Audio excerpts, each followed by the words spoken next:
My name's Nick Dutch, and I'm an experimental occultist. Once in a while, something strange happens, which makes me want to either ask further questions or to investigate the happenings in some kind of greater detail.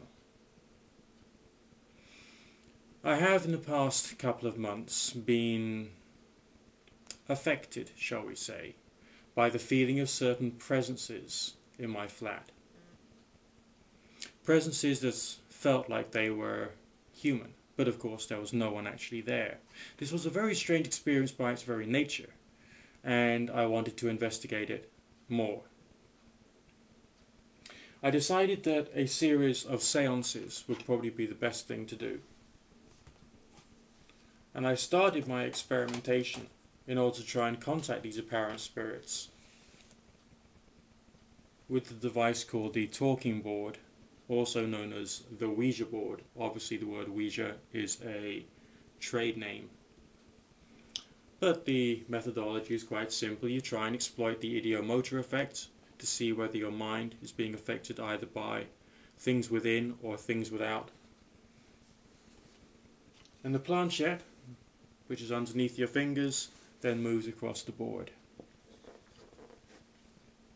In this particular case, the seance itself provided very little fruit at all. The message which came out was gobbledygook. Now, I've done a fair few successful Ouija seances in the past, and I thought that maybe my skills weren't quite up to scratch, or there was something wrong with the way in which I was doing the Ouija seance. So I thought I'd move on to something different.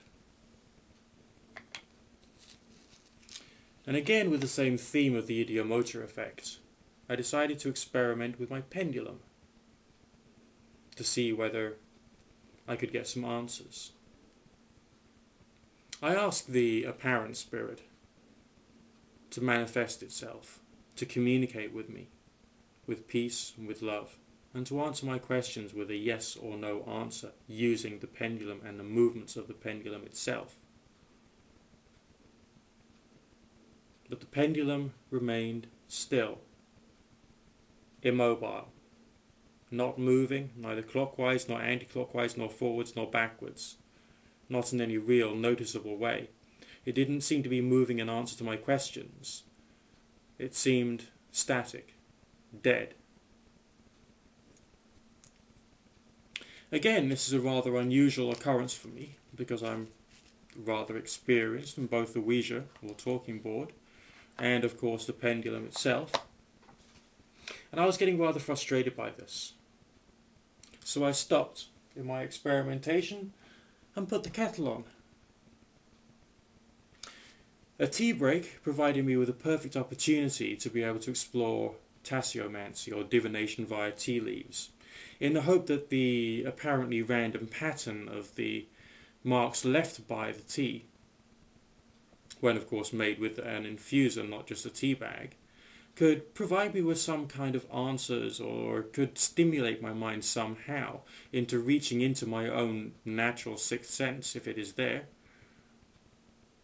so that I can divine what this spirit is and what it actually wants. The kind of form which appeared at the bottom of my teacup appeared to be the face of an old man, worried, anxious. But that's all I saw. It was obviously very curious, but hadn't really provided me with any answers. So I then moved on to my next tool in my toolkit. My improvised dark mirror, obviously just a clip frame with a piece of matte black cardboard in it, but still very effective for the form of spiritualism that I tend to do. And I set up my dark mirror with candles either side, making sure the light from the candles could not reflect directly into the mirror, but was shining onto my face.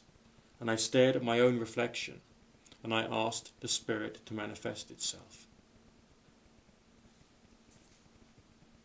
I did this in a totally darkened room, and I did this at as close to midnight as makes no difference. The reflection of my face turned into something that was very similar to the facial expression that I saw in the character at the bottom of my teacup. Old, worried, anxious, but still human. And whilst I was doing it, it's like I heard inside my mind's eye, obviously not with my ears, but in my mind's eye, so to speak, the words, "I'm just looking for my daughter."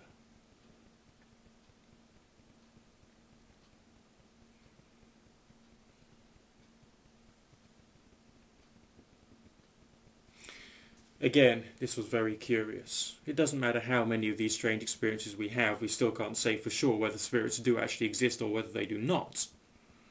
But these strange experiences do still happen. So I decided to treat this as if that was a genuine contact with a spirit, and I decided to talk to that old man. I know it sounds strange, but I did. I set up a separate area inside my flat, a place where that person could sit down. I took my folding chair and placed it beside the door.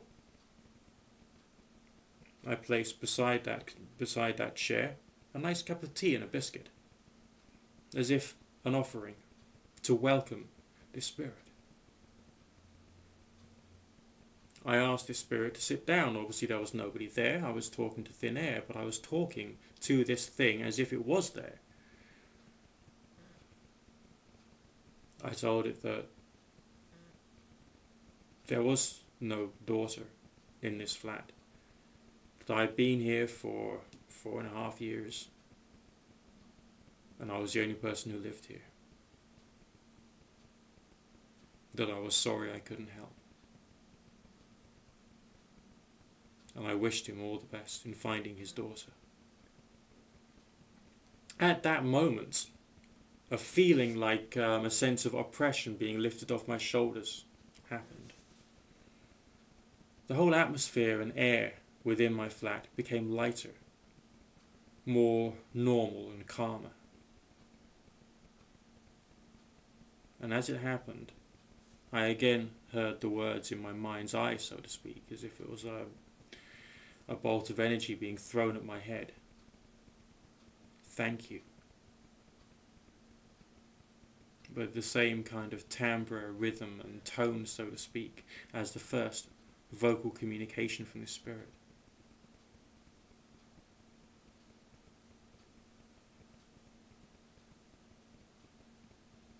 It was weird, but it did happen.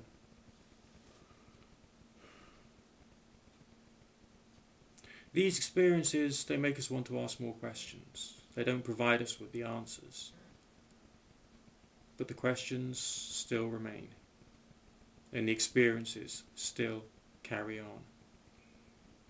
I thought it was rather curious that my pendulum fell mute, and that the Ouija board, the talking board, couldn't provide me with any concrete answers to the questions I put to it.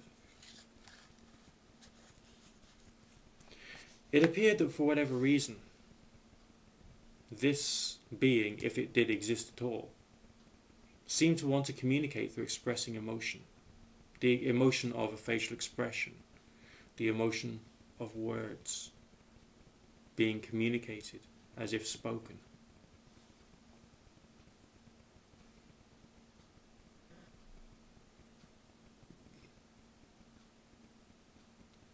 It was wonderful. It was weird. And it's another strange experience to add to the collection. Thank you for listening.